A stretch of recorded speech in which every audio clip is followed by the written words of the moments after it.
Sorry বলেন। সারাক্ষণ কি বাসার আশেপাশেই ঘোরাঘুরি করো না? হ্যাঁ, আমি তো জানতাম আপনি আমাকে সরি বলবেন, এই জন্য। আমি অ্যাকচুয়ালি তোমাকে সরি বলার জন্যই রেখেছি। হ্যাঁ, তো বলেন। আসলে না, আমি আমার নিজের কাছে অনেক বেশি সরি, বুঝতে পেরেছো?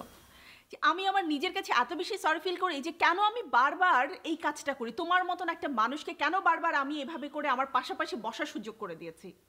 কেন আমি বারবার তোমাকে বাসায় এনে আমার পাশে বসে বোঝানোর চেষ্টা করেছি যে তোমাকে ডিফারেন্ট কেউ হতে হবে, অথবা তুমি অন্যান্যদের চাইতে আলাদা?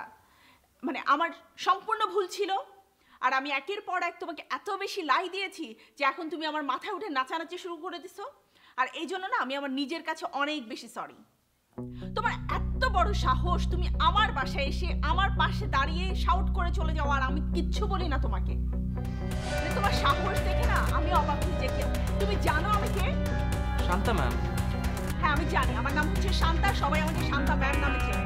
তোমার কাছ থেকে আমার পরিচয় জানতে হবে না। বাট তুমি এটা জানো না যে আমি ইচ্ছা করলে তোমাকে কত কিছু করতে পারি। ঠিক আগে থেকে না তোমাকে আমি 2-3টা চট করতে দিতাম, তাহলে ঠিক ছিল।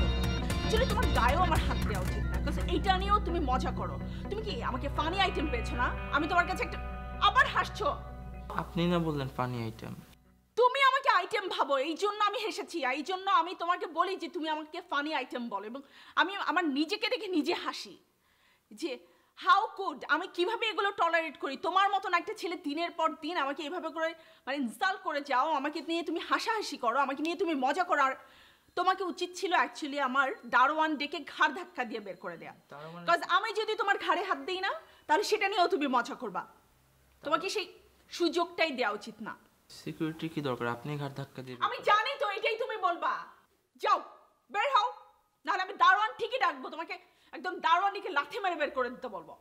যাও, একদম যাও।